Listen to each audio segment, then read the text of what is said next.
Good afternoon, gentle readers.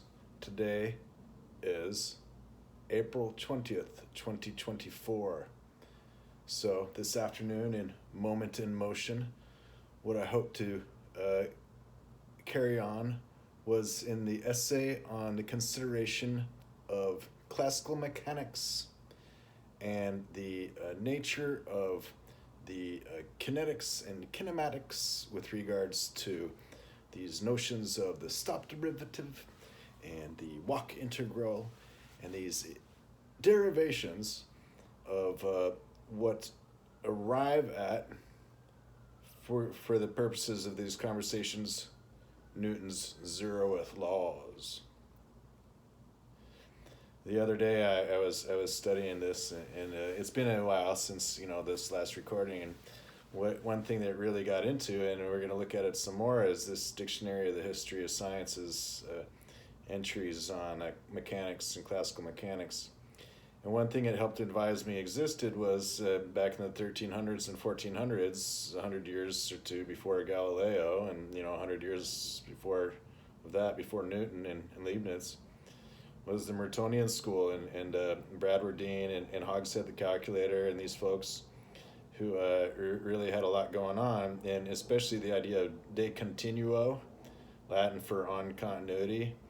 This is one of these important works that I'm glad I learned about. So because it's really part of my interest in my study of continuity, and so they get into a lot of the issues arising from Zeno's classical exposition of uniform and continuous time and motion.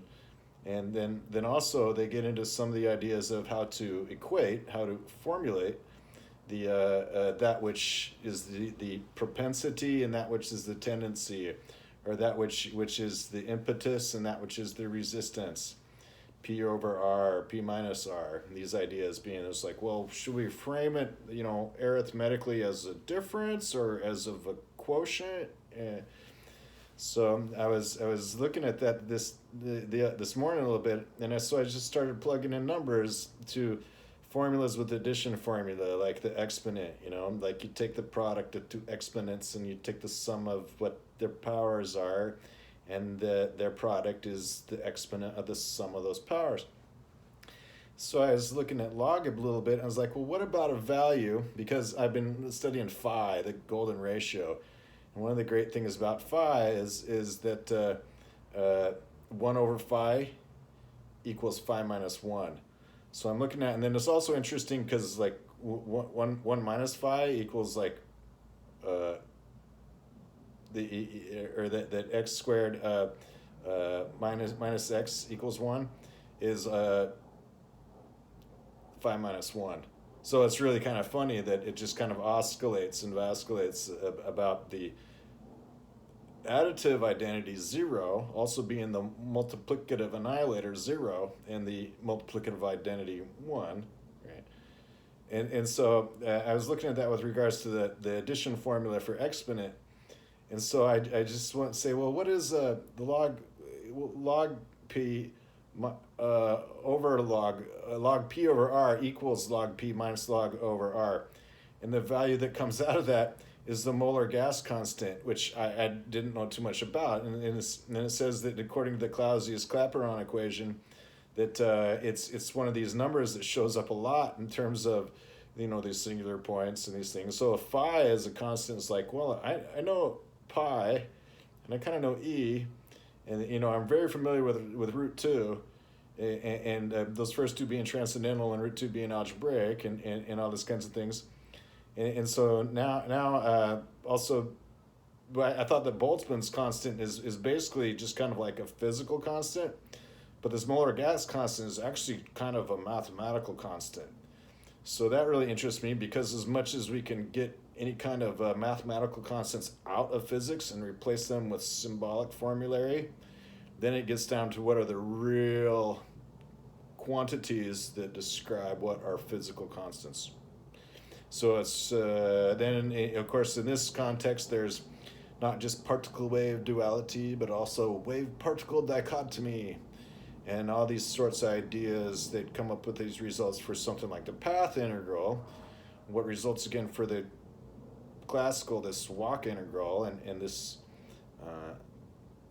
this stop derivative, this walk integral, this pause integral, this run derivative, and this kind of stuff, right? And so looking at when this sum of the powers, because e to the p times e to the minus r equals e to the p minus r, which is this great thing that comes out of the Mertonian school, hundreds of years before Galileo, and it's all just kind of forgotten, but it's just the simplest sorts of things that kind of just get tried all together to kind of see what happens, what results, what numbers fill it out, that otherwise the addition formula for the exponent holds up everywhere. But as soon as you try to get into something that's like an addition formula for the logarithm, you end up with it divided by 0.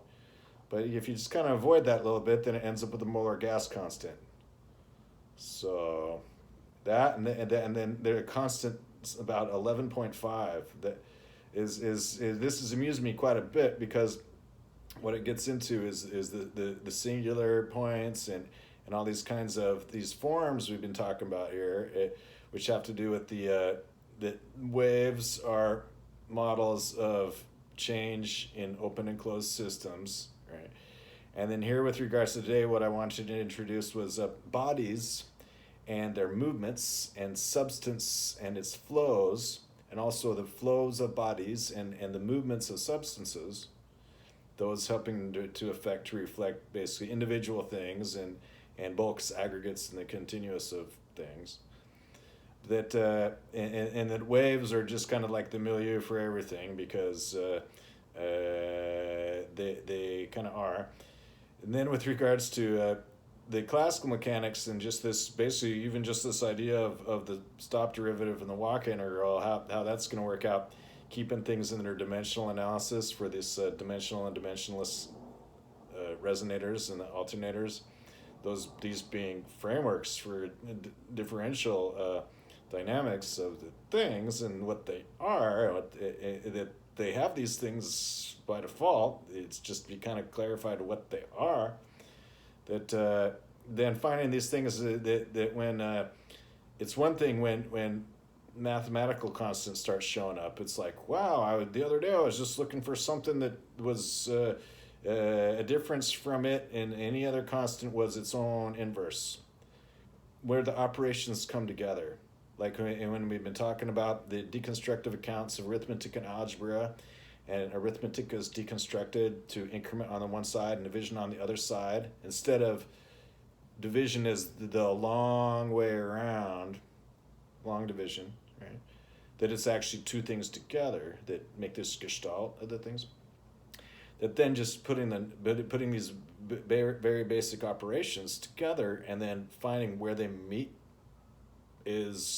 then it shows up as a physical constant, and is something that seems kind of enlightening then with regards to understanding what goes on in these derivations, where they are actually constants, and as like we've been talking about, well, what is force? Is a quantity.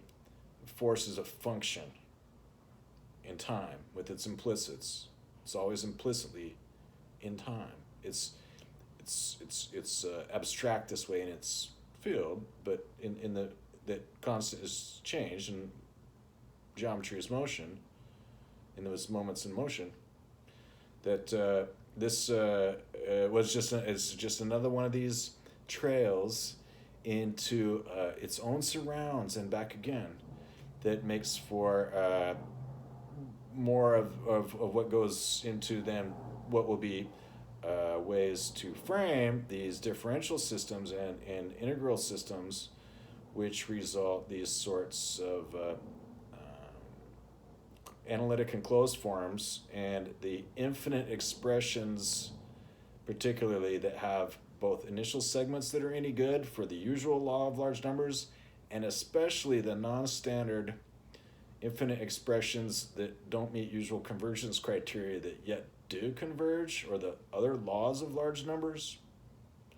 These are the things that are really kind of something else. And then another thing that it gets into is the complex analysis, or after the identity dimension, What this is a deconstructive account of complex analysis, where I is a complex number sort of by itself that's the square root of -1. So, because otherwise two negative signs would always cancel, and so when you take the second power to get what would be for the square root, you know, it would always vanish. It would become dimensionless. That it's got this dimensional resonation property, you know, complex numbers. And so here in the identity dimension talks, then there was figured out in the definition of division of complex numbers, there's basically a left hand and a right hand branches, that there's another singularity in that, just as well as it makes a singularity. And that anywhere there's a singularity theory, it's a multiplicity theory. So these are lots of different concepts that end up not taking too many paragraphs to kind of make a dictionary and a glossary and a definition of each of these things that still help to fill out a lot of what goes on the entire abstraction of mathematics and its objects of algebra, arithmetic, geometry, function theory, and topology as kind of the milieu for the operator calculus. And then for all these operations and their closures and their completions, their finite expressions and forms and closed forms, and their infinite expressions and their closures and completions, the infinite limits, the continuum limits. This is a pretty full picture of the objects of mathematics. So let's see what we'll find as we look into the books today. Is where what I wanted to do was to pick up again about the section of mechanics and to just clear out the desk a little bit. Let's see what's going on. So on physics and philosophy, as we're reading this is Bernard d'Espagnat's book on philosophy and physics. And so it's a story of the theory of quantum mechanics at the end of the 20th century, after all the kind of stuff that's come up out of it after the pilot wave, and what must be an infinite thing, that is a wave that collapses to a point as if, according to a law of large numbers, it's infinitely fast going around, that arrives at a thing, that he's helping to explain how we can achieve this intersubjectivity to be able to have the language and the terms to explain that, and then have it make sense, and that has to make sense in terms of 0, 1, and infinity. So that's kind of what's going on, well, from my perspective of this book, because to achieve this kind of intersubjectivity, you kind of, and the goal is to get this interobjectivity, while at the same time it's formally allowed that interobjectivity is unreachable. We can attain to it, but at the same time we have our logicist approach and our positivist approach. So the only that stronger logicist positivism arises is kind of like there is a theory at all with regards to these kinds of issues for the philosophy of physics and the philosophy of modern physics with quantum mechanics and everything that's known about it, and as well with regards to relativity later, but that this is mostly in the frame of quantum mechanics and its statistical interpretation, the stochastic interpretation, after what otherwise would be a continuum mechanics. That anyways, this is, we'll pick up from this and see what it has in a minute.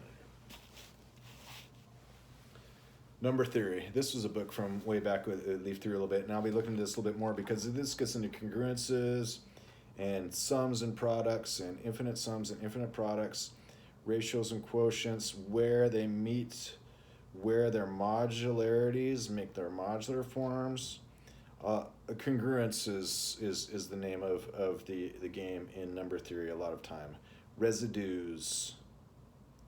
Suppose alpha is an nth power residue modulo p. Then by lemma ... it carries on, and it gets into all these different kinds of equations like the remainder theorems and that which makes for these terms, indices. I'll be getting some more of this later, just to be familiar kind of with number theory a little bit. This is van der Waerden's abstract modern algebra. So I'm just going through the stacks a little bit today. Modern algebra. It's written in German, and what it is the textbook from the 1930s about group theory. So group theory is that we have, after Galois, there's groups and fields and rings, groups and rings and fields. And so they're corpora, or today they just call them groups, and fields or felds, corporas and groups. Sets, definitions of diesem Satz in this case, in this example.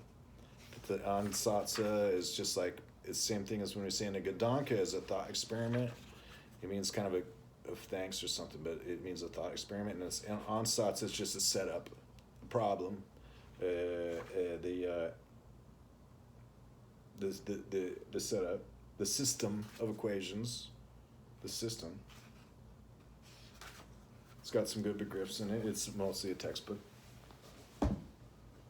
This is a pretty good little guy. And what it is about is non-polynomial problems.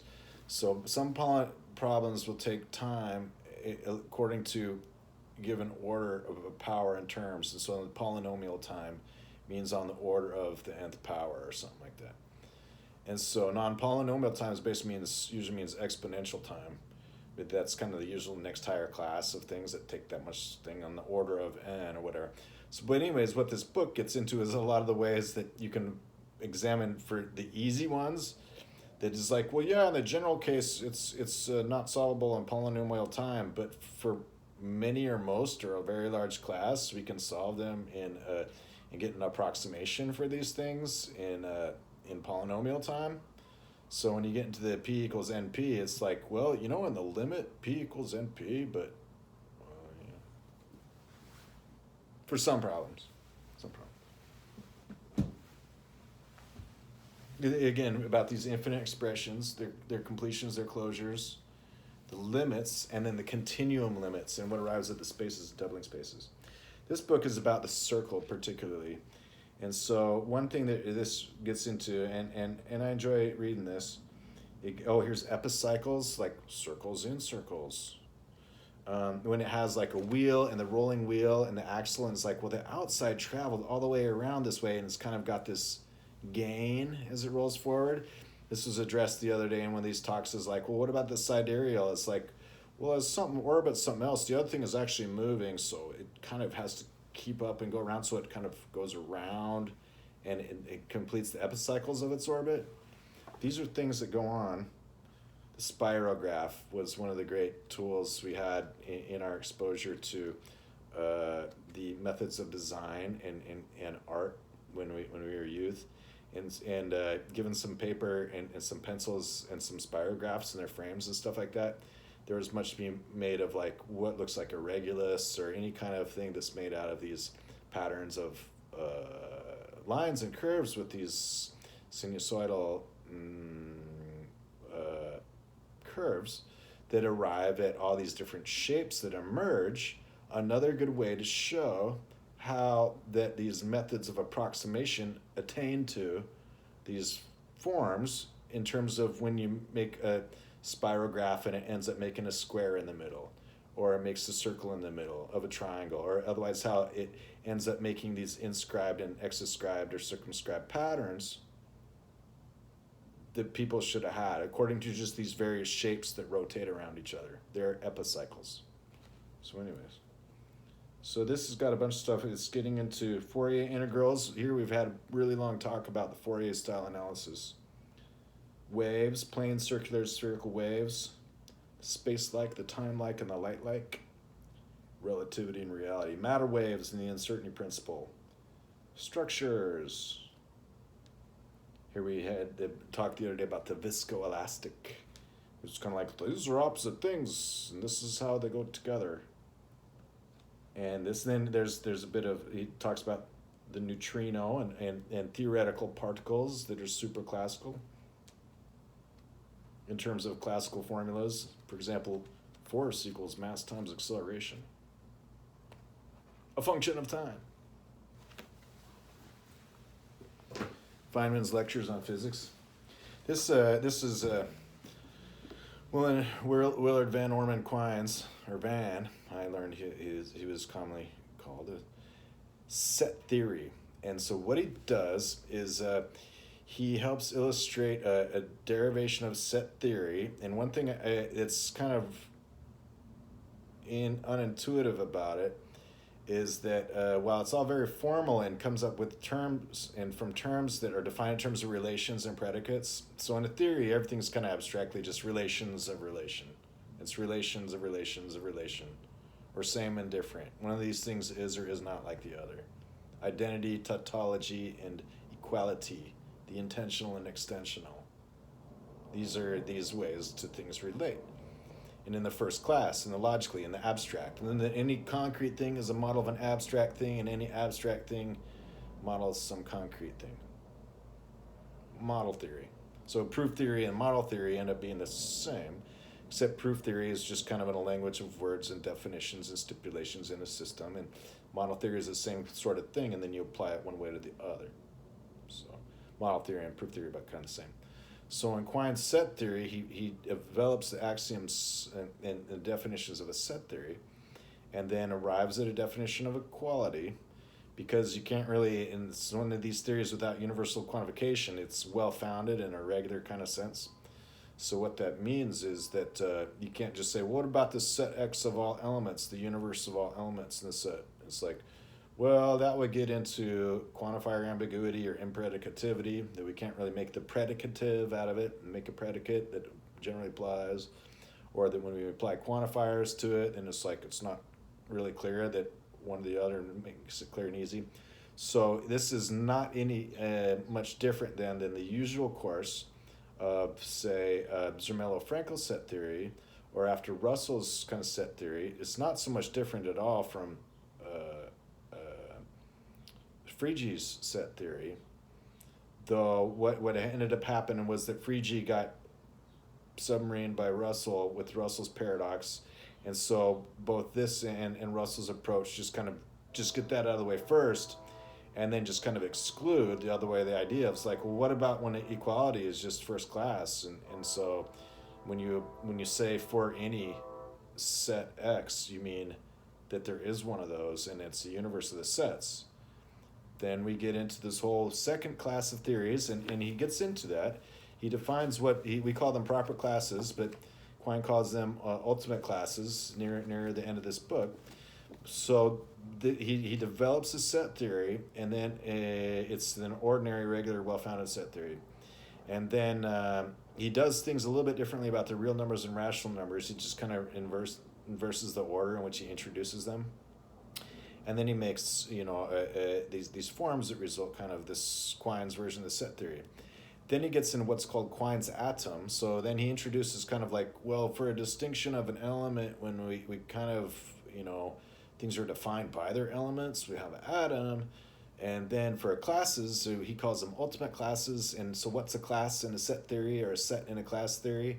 It's like they're the same but given different names because they can't be the same. So until you kind of figure out how to have like an overall extraordinary theory, and for whom we point to a guy named Mirimanoff, who is Russian, who lived in Austria or Switzerland. He was a Switzerlander in Swiss, and in the time of the development of Zermelo-Fraenkel set theory, and Mirimanoff was the guy who brought forth this notion of the extraordinary, or bringing it all together, that it's regular, meaning rulio, and so it's well-founded in this sense, but then it's also well-ordered out through infinity. So Quine is really well known for being a logician, and also as at least introducing, like, well, this is how we get into NBG set theory after ZFC theory, or ZF set theory with classes. So then we have to get into class set distinction, and like, well, what about set theory when you have a part theory, part particle distinction and this kind of stuff, and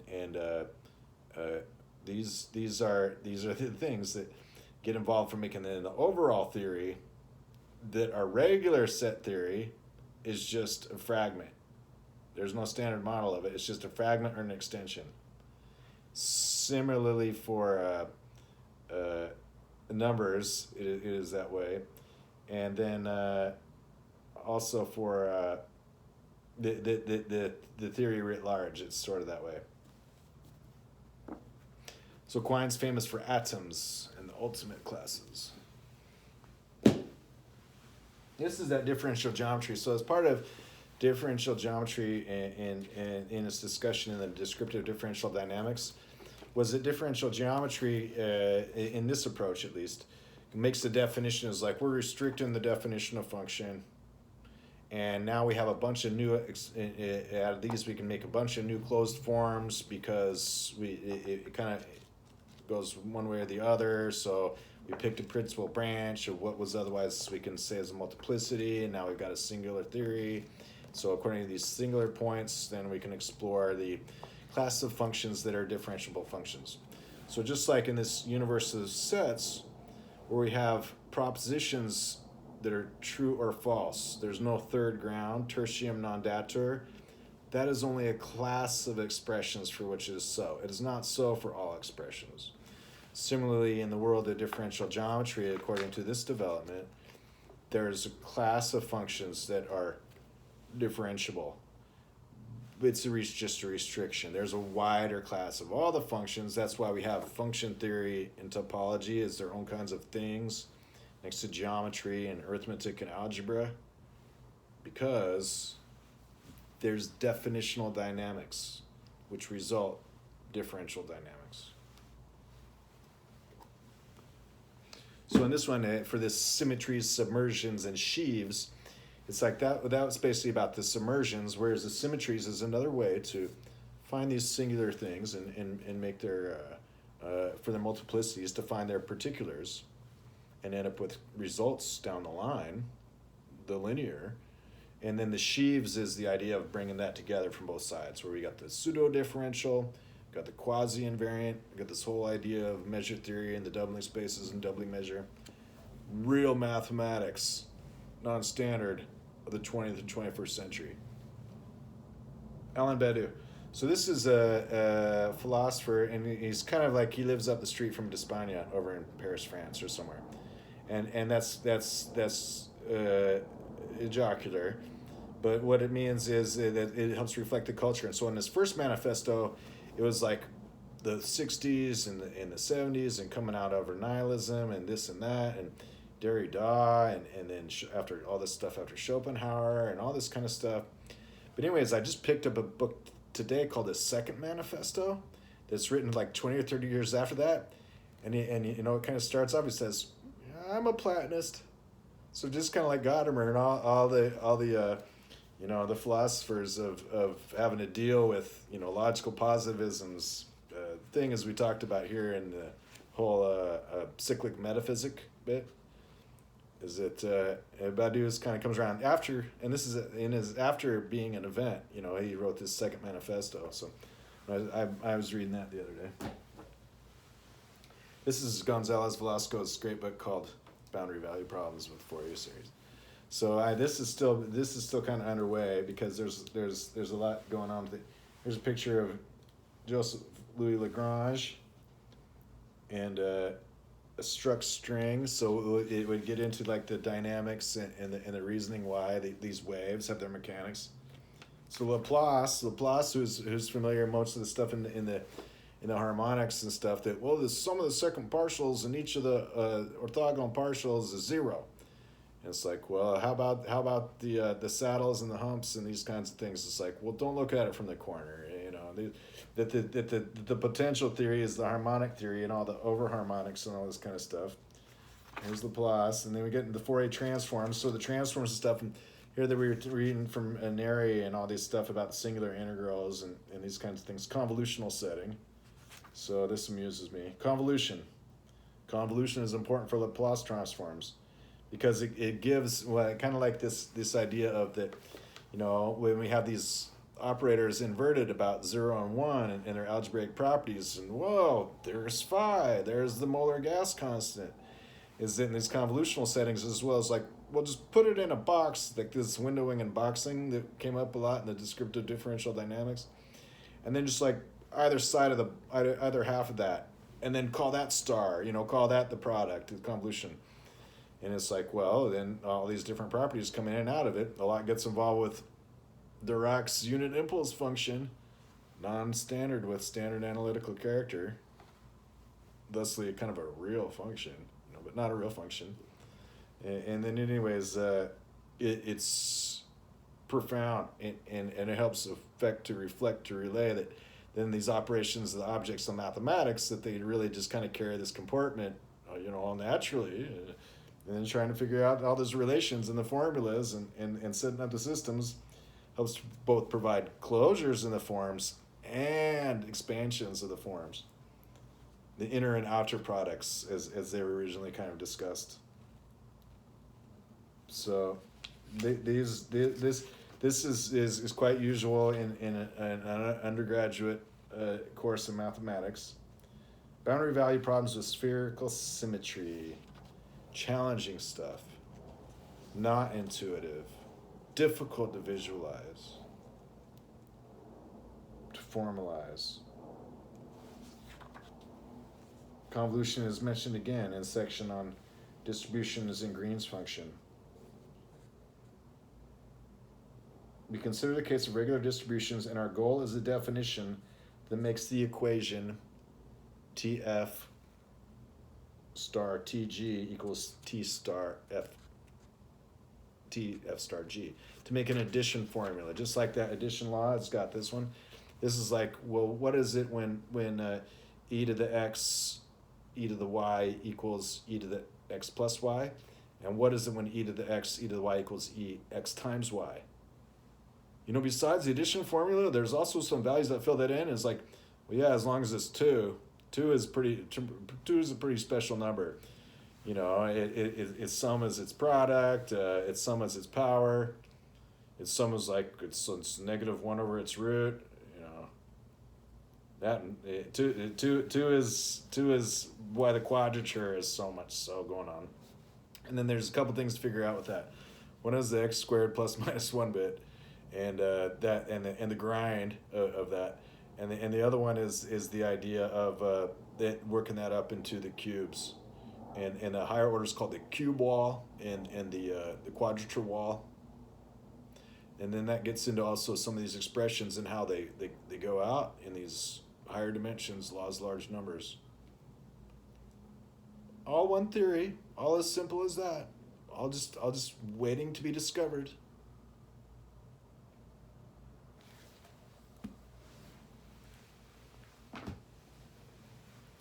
Farrington's science, it studies multiple beam interferometry of surfaces and waves. Right, let's see. Just clean off the desk a little bit here. Let's see. This we're reading. Here's this Steiner on Heidegger. So I'm pretty much done with 20th century philosophy, but it's included. Again, the nonlinear electromechanical effects and applications, which helps so much, and it gets into the implicits. It really helps to show that there's a methodology and approach in the formulary for the implicits, because it's tough. This is that Boeing symposium on turbulence. So this is from 1965 and 1970, and this is how they figure stuff out. Phase, the Reynolds numbers, mechanics of an organized wave. This was a great symposium and a collection of all these things. Diffusion, attenuation, and dissipation. Stationarity. Now, stationarity is going to get into like chaos theory, singular attractors, and stuff like that. Prodman and Reed, isotropic processes. The Gaussian and non-Gaussian. See that there's much of a perceived impetus to get past the central limit theorem for the normal distribution called the bell curve, the Gaussian distribution, and to its complement called the uniformization limit theorem. And then also with regards to various reasons why that there's no such thing. Because that, and for the Eulerian Gaussian analysis, just like discussed earlier about the complex numbers and the complex numbers and these ideas of left, right, and those, or as with regards to logarithms and polylogarithms, or the singularities and multiplicities with regards to a usual sort of arithmetic course that follows from development of complex numbers in the Argand and Wessel plane after the real numbers in their usual course. There's more to it. microscale, dynamic pressure. See, the reason this molar gas constant comes up and interests me because it's like it's involved in a lot of dynamics. Again, is about these when these dimensionless quantities have all the higher orders both ways of the dimensions attached. The classical is just the quantity. Superclassical is what results that quantity.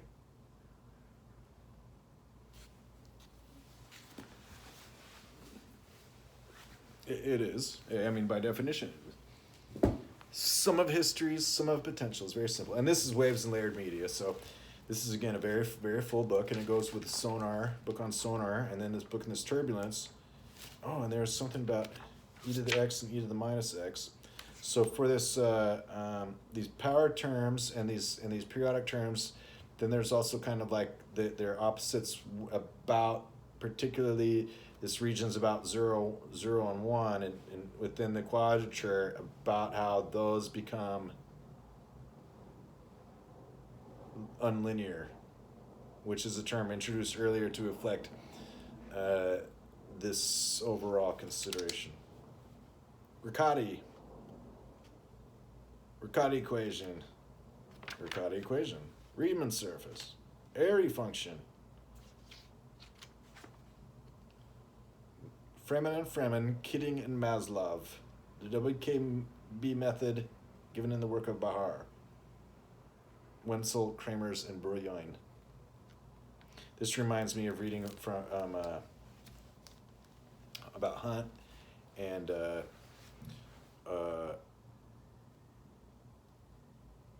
Bauer and the in one of these other books about the nonlinear approaches and the non-standard approaches in probability theory.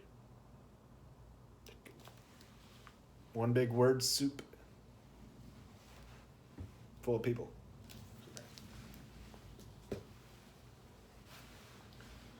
Aristotle, Richard McKeon's translation. Aristotle is pretty great. He's got his prior analytics, and that gives most people their rules for syllogism. In the land of tertium non datur, where something's either true or false, it's so, because contradictions mean they can't both be so. And then in posterior analytics, he gives a fuller development of a broader and fuller dialectics, so that he won't be stuck by people just giving him faulty dialectics or fallacious reasoning. So when reading Aristotle, it's good to keep in mind that it works out, and it's pretty thorough. It's pretty consistent overall and all together. This is nice. Making room here. Is this jet bundles? It is vector bundles in mathematical physics by Mirimanoff.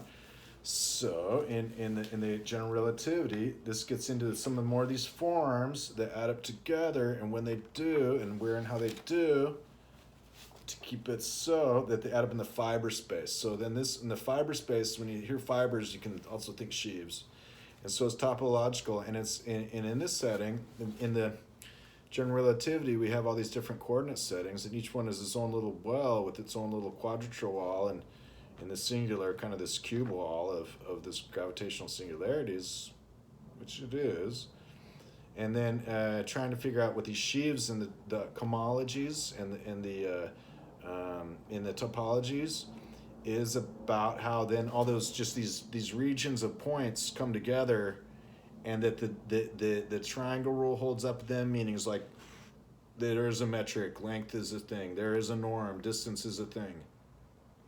There is a right angle, angle is a thing. That's what the kind of the metric and norm and the covariance of the tensor products among these things in these spaces affects to relay that then they're the same. Well, each one has their own until they get added up and over. So these are approaches in that to add those up.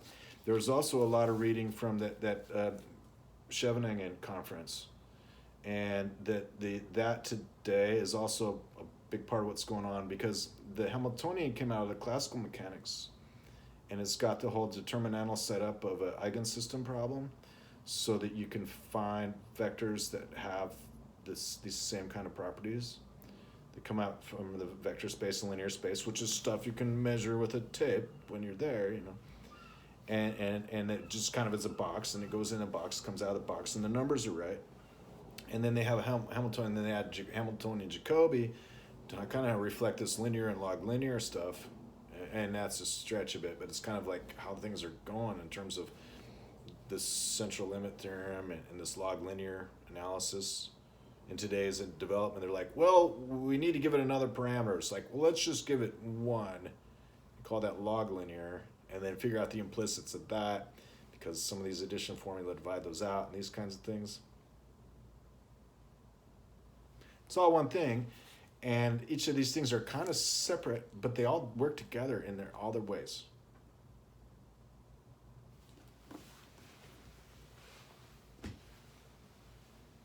Volume 2 of Hermann's jet bundles. Oh, here was Nozick. This was a great reading. This has kind of started the whole philosophical foreground a bit. And what it was about was explanatory factors and pragmatic theories. And say, hey, we might or might not have metaphysics, but we still need to have kind of explanatory factors, and we can say that that's a pragmatic theory. And so we get the whole correspondent theories of truth, coherent theories of truth, pragmatic theories of truth. Got to, at some point in time, got to be able to leave that be like fundamental, vis-a-vis first-class abstraction of everything. It's like, I'm thinking it over no matter what. And vis-a-vis, it's like, I believe it. So then at the same time, one thing that I really got out of it, and why I got this book to read, was because he addresses that the fundamental question of metaphysics is still the same. Why is there something rather than nothing? There is. It answers all the question words. It's like all our most famous works on technical philosophy, whether it's the ancient Greeks, the more ancient Greeks, the prehistorical Asiatics, Indics, or the Chinese, or the Bible, the Old and New Testament, somewhere in the middle, which is there was the Word, there was nothing.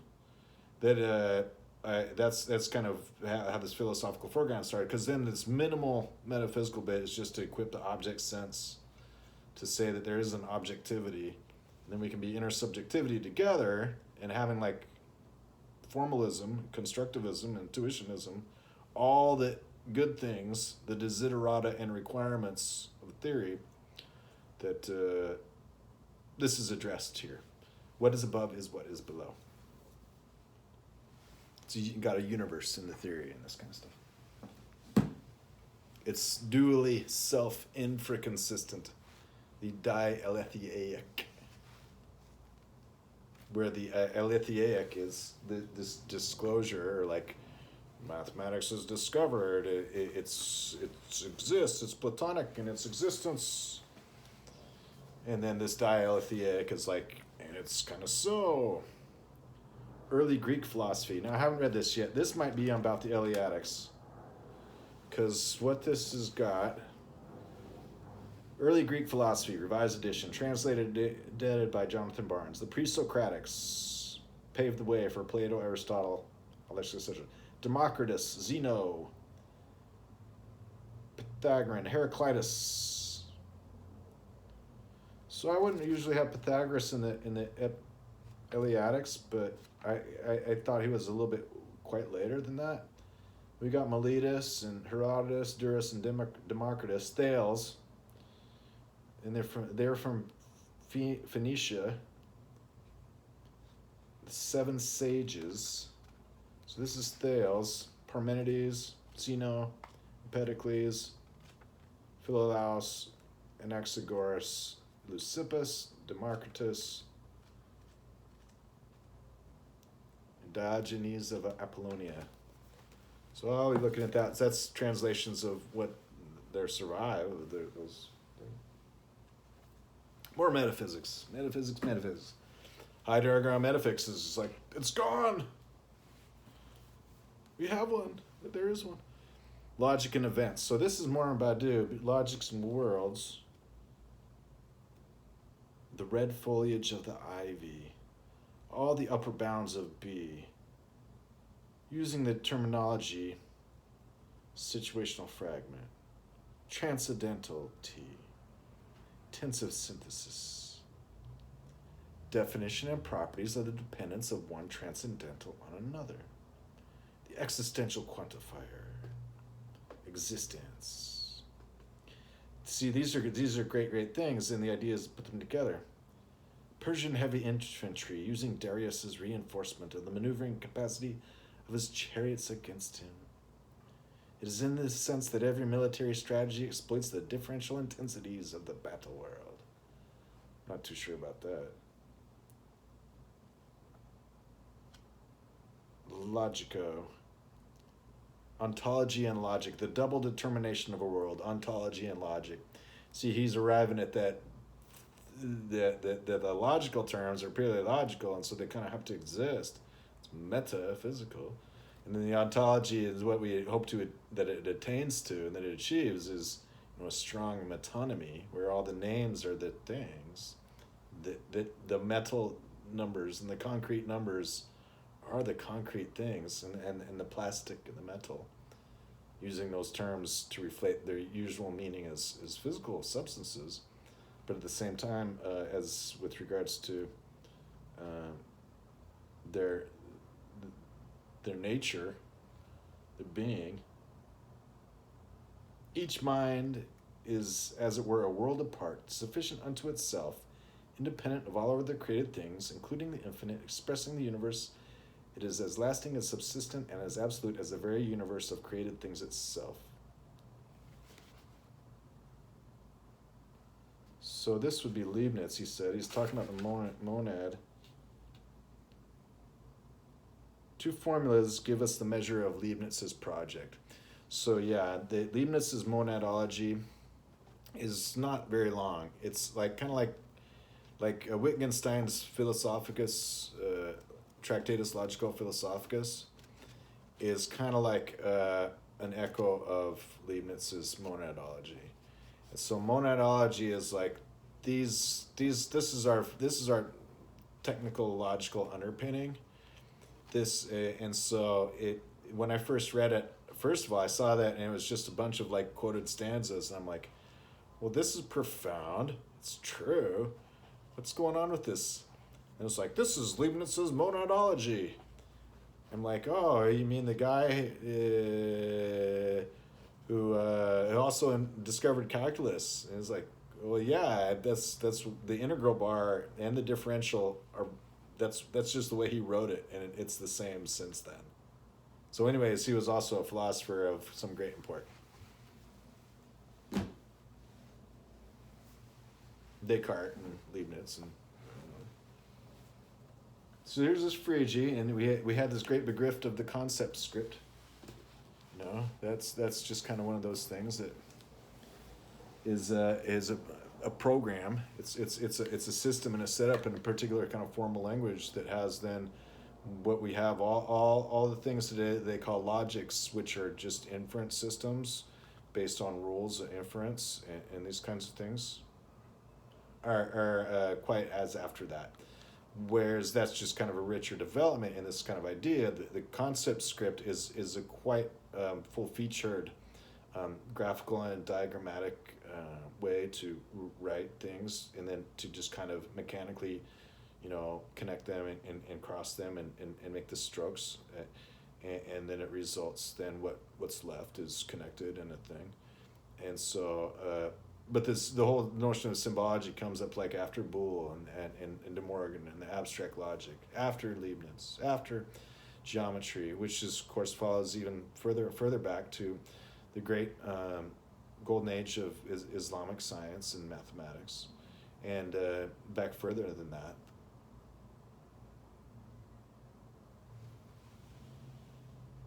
All right, so the desk is cleared off a bit. Let's see here. So briefly from Nispagnet.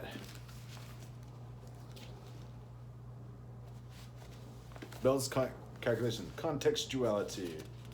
Since, to repeat, this model is, like classical physics, ontologically interpretable, we quite naturally expect that in it, just as in classical physics, intersubjective agreement should directly rest on the reality of things. That's an assumption. Scaffolding. But then the surprising result of Bell's calculations suggests to us that, after all, the agreement in question should rather be due not to contingent features, such as correlation at source, but to some deep structures of reality. So at least already in terms of the hidden variables and Bohm de Broglie, and what we call those as supplementary variables these days. Because they wouldn't want to say hidden variables, because hidden variables interpretation of the real wave in the wave-particle dichotomy is subject to extended decades of debate that have kind of made it kind of loaded to introduce it in a conversation. So then when you say supplementary variables, then it's like, well, do you just mean kind of like as part of the support space of the statistical distributions, what result it has actually according to its real population, what actually determine its characteristics that define it, the support space of its events of a statistical distribution? So yeah, that's what it is according to the stochastic interpretation. It's like, those are your hidden variables, you know. They're supplementary in this sense. As it appears in the account of the quantum rules given in section 4.3, the quantum probability is yielded by the Born rule is not only intrinsic but also radically impersonal.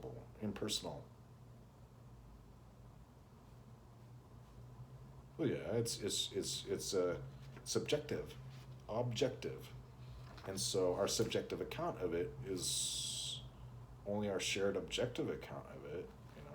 Subjectivity and objectivity are not that far apart. There's a distinction, there's a contradistinction, but they're just not that different. Conceptual glimpses. Carnap, Quine, Primas, relative ontologies. He says, we think of Wittgenstein. The world is a set of facts, not of the things. We will build up tables of facts. Well, that's an ontology. And then Carnap, as we talked about the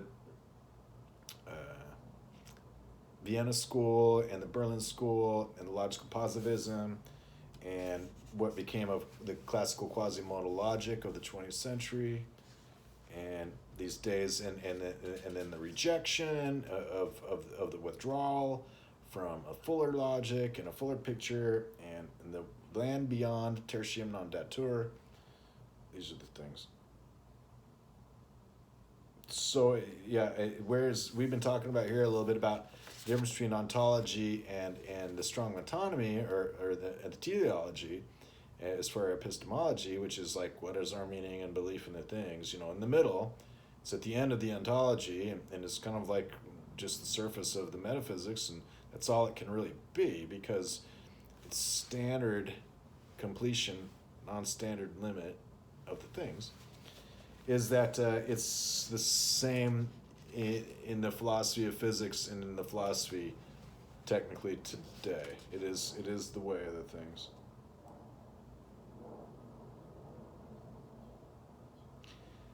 So then I'm a little bit curious to see why I mentioned Quine.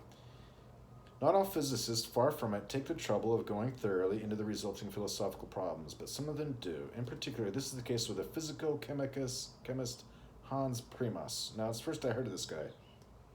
On the one hand, in a manner that may remind us of Quine's approach, Primas stressed the fact that, notwithstanding the holistic character of quantum physics, we keep on speaking of molecules and other partial systems, attributing them definite forms, positions, etc.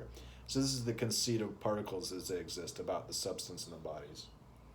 Moreover, he noted that for us it is impossible not to make use of such an objectivizing language. Well, it is the language. This led him to confer, still somewhat parallel with Quine, the label ontic to such partial systems and their dynamical properties.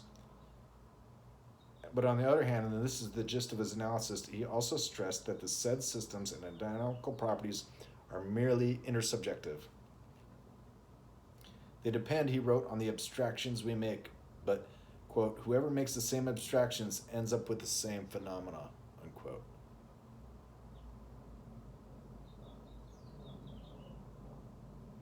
same abstractions would have to be very full and thorough, because you wouldn't have to necessarily not only have the abstractions, but limits and bounds to all the abstractions. It's like I have a quantum mechanics, it's like mine is a continuum mechanics too.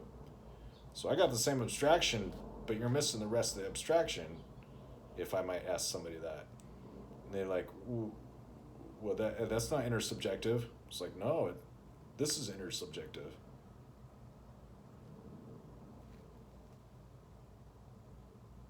In some later writing, he developed this point further by imparting to these ontic aspects of nature the name exophysical ontologizations,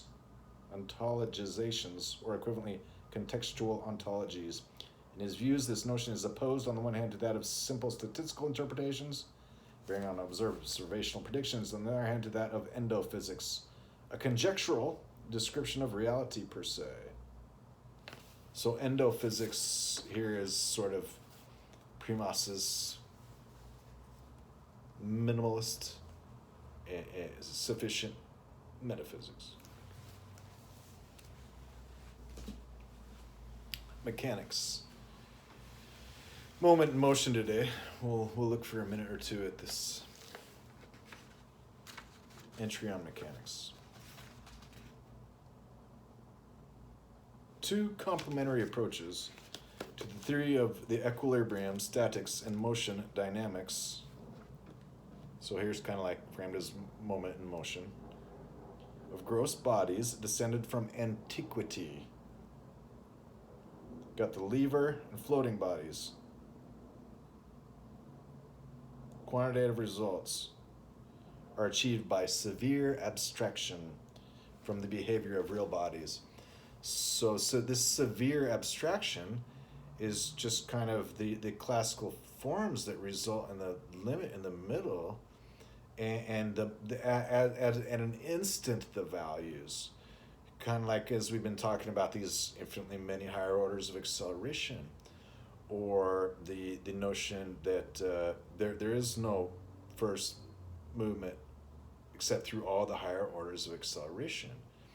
Or the idea that a lever is everywhere all at once. It's only making a moment. It's never actually moving anything. You know, so when he says severe abstraction from the behavior of real bodies, that helps to effectively reflect. It's like, but these are formulas in our formulary that actually make sense, and anybody can whip out a meter stick and check, and according to their meter stick and their clock, and another meter stick, because there's only one clock, figure these things out.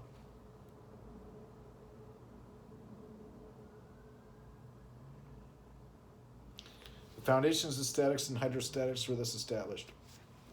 Now, one thing I enjoyed about the past minute or so was to then help to relate these interesting changes in the definitions of the words as they're applied to each other. Moment and motion in these definitional dynamics evoke themselves. It really is kind of a thing. And so I find that a really striking thing about these concepts. And then the notion is to help lift these parts that make the dynamics and the statics, that statics and dynamics are the two usual things that define each other in terms of each other's differences. The complementary duals, to reflect on a very usual concept with the inner and outer products of the complementary duals, as all through descriptive differential dynamics, is that this approach to Newton's zeroth laws, which is kind of the idea to get to, is turning itself over. It's the Nachbaut or the Einbaut. It's being found in this field.